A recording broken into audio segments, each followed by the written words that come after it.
Hello everyone, कैसा है? आशा करता है आप लोग अच्छे होंगे, मस्त होंगे, स्वस्थ होंगे। और आज आप देखने वाले हैं मोस्ट वीवीआई ऐसे एक निबंध पढ़ेंगे। निबंध क्या है? तो मोस्ट वे देख रहे बीएम लिखा बोर्ड मॉडल, बोर्ड मॉडल लिखा हुआ है कि दहेज सामाजिक कलंक या दहेज समस्या पर समाधान अथवा दहेज प्रथा पर एक अभिशाप। कैसे? तो आप इस पर वर्णन करना और इसको कैसे कैसे लिखना है आपको एग्जाम में हूबहू लिखोगे, आपको 5 का 5 नंबर मिलेगा। आप या क्लास 10th में हो या क्लास 12th में। अगर आपसे पूछे दहेज प्रथा के बारे में लिखिए 4 लाइन, तो आप यहाँ से लिख सकते हो। ठीक है, भूमिका देंगे। दहेज प्रथा भारतीय जनता और समाज के माथे पर कलंक है। क्या है? दहेज प्रथा भारतीय जनता और समाज के माथे पर कलंक है, कलंक का सबसे बड़ा टीका है। इस दैत्य ने न जाने कितनी युवतियों को कुंवारी रहने पर मजबूर किया है, कितने घरों को बर्बाद किया है, और न जाने कितनी कन्या इसकी बलि देवी पर जल मरी है। मतलब जल मरी है, मतलब कितनी, मतलब ये कुरीतियां अभिशाप है भारत में।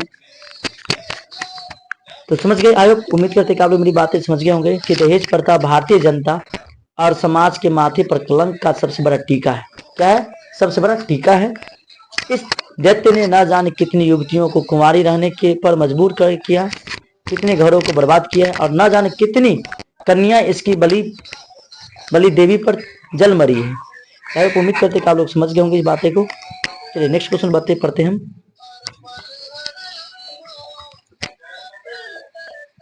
प्राचीन समय में रूप आधार। वस्तुतः दहेज उसे कहते हैं जो पुत्री के विवाह में पिता की ओर से उपहार के रूप में दिया जाता है। पहले यह यतुक कहा जाता था, यतुक कहा जाता था, मतलब जो कन्या पक्ष से वर पक्ष को दी जाती है उसी को दहेज कहते हैं। आज इसे दहेज कहते हैं। पहले क्या कहते हैं? यतुक कहते थे, कहा जाता था। आज इसे दहेज कहते हैं। इन दिनों इसके स्वरूप में ज्यादा अंतर हो गया है।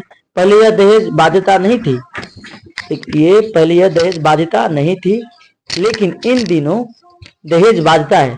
पहले जो बाध्यता काला जो बाध्यता नहीं थी, कोई रुकावट नहीं थी, कोई तकलीफ नहीं होती, लेकिन आज की ये क्या है? बाध्यता बन गई है। दहेज के तय हो जाने पर ही विवाह किया जाता है। विवाह किया जाता है।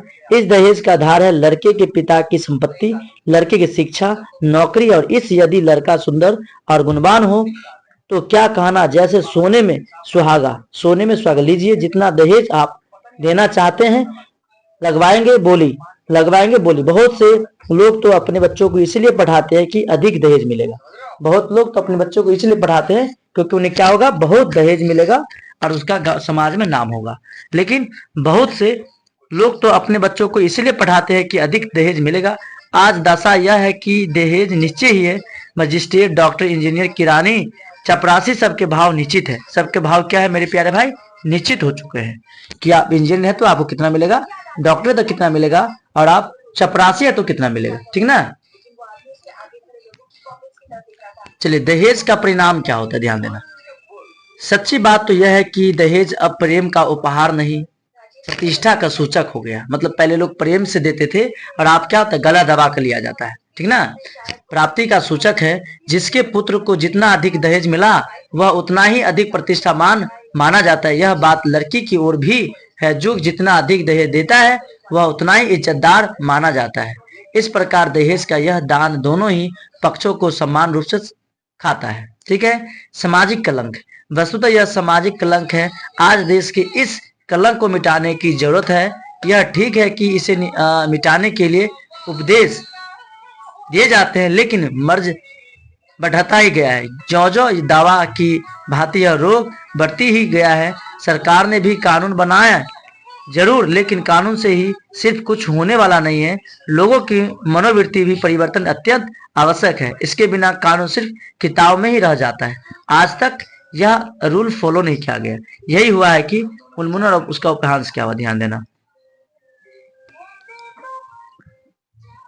कि इस प्रथा को दूर करने के लिए नवयुवक नवयुवतियों को ही आगे आना पड़ेगा और यह प्रण करना होगा कि वे दहेज न लेंगे और न देंगे।